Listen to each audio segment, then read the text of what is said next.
Now, the very nature of the internet makes it vulnerable to attack. Some estimates claim that there's over 300 million computers on the internet, and I think that's a low number. In fact, I should almost try to find the footnotes for those, because, I'm thinking to myself, we might have that just in the United States alone.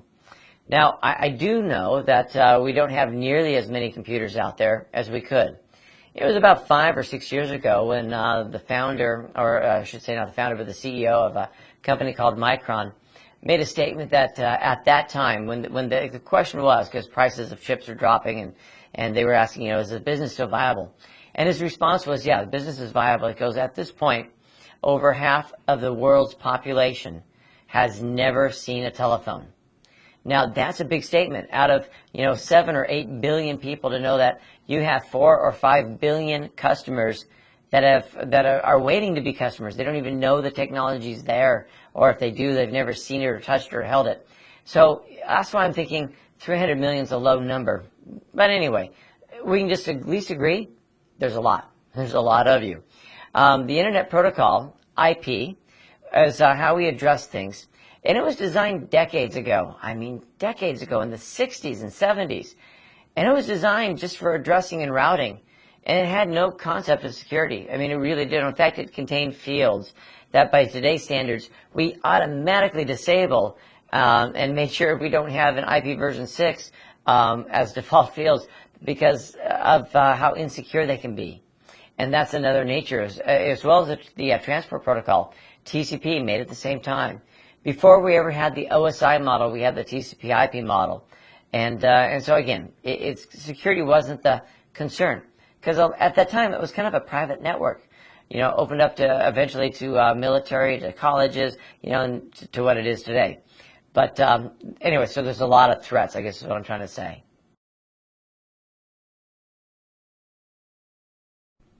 Now let's talk about some of the network security threats. What do we have to worry about? Well, you have passive attacks. Now, a passive attack is one that occurs that there's really no way for you to know. It's reconnaissance. So if somebody does a Google search about your company, you're not going to know because, right, Google's not going to tell you that somebody just searched for you. If somebody goes to Erin and looks up your domain information, you're not going to know. Passive attacks. Active attacks, though, that's where it can be anything from somebody rattling the doorknob, where you can at least hear it, to being full-fledged attacks. Brute force is an example. That's where people try to break passwords. And they try to do it by guessing. But they don't just take random shots. They start with A. If that doesn't work, then the next password they try is B.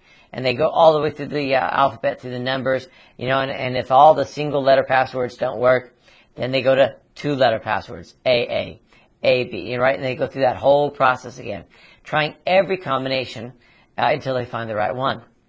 Packet replay. A lot of places do that, and I've talked about a lot of this already.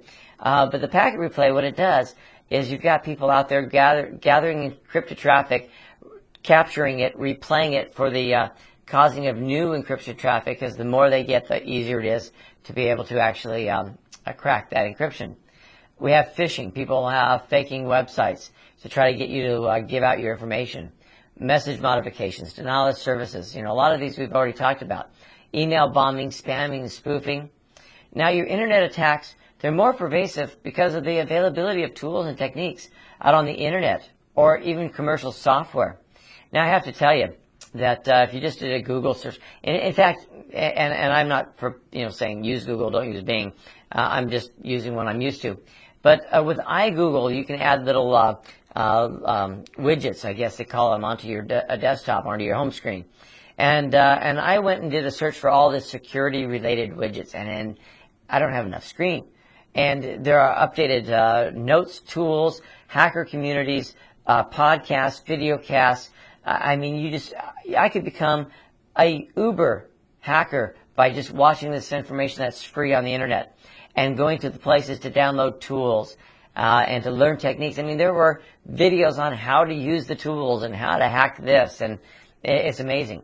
So not only are the attacks more pervasive because it's easy to get a hold of the tools and techniques, but also because there's just so many people out there. And a lot of security awareness training is missing among employees. So what else do we have? We have to inspect for security vulnerabilities. We have an expectation that they exist, and we have to look for them and try to find them, because if we don't, the hackers are going to.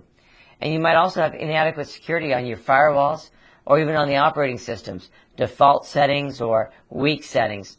All of these are things that can help really make it even easier for the attacks to occur.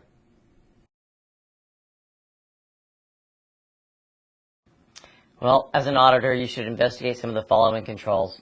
Number one, are risk assessments done? Are they being performed periodically? What type of security awareness and training do employees have? Now, another story, and I've told this many times, but it's worth saying. I was in downtown New York City, Manhattan. There's a bank at the corner of some streets very close to Times Square. Again, trying to be vague. And it's a cool building because it's got glass on for both sides that were at the corner of the walls. There was not really a wall. It was all glass. The thing that was even more interesting, and this comes from security awareness, I think, that I noticed, that the loan officer desks were set in such a way that if they were sitting at their desk, they would be facing into the tellers, but their computer screens and monitors were facing out to the street through the glass. And I'd walked by this place every day for the week that I was there, and I finally couldn't stand it.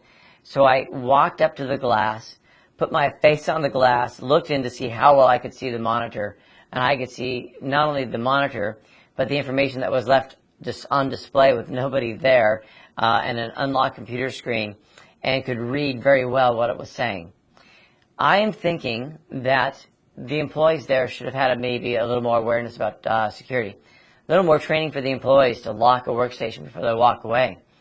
And it would have been really exciting if somebody would have maybe even noticed that I was putting a face smudge on their wall, but nothing.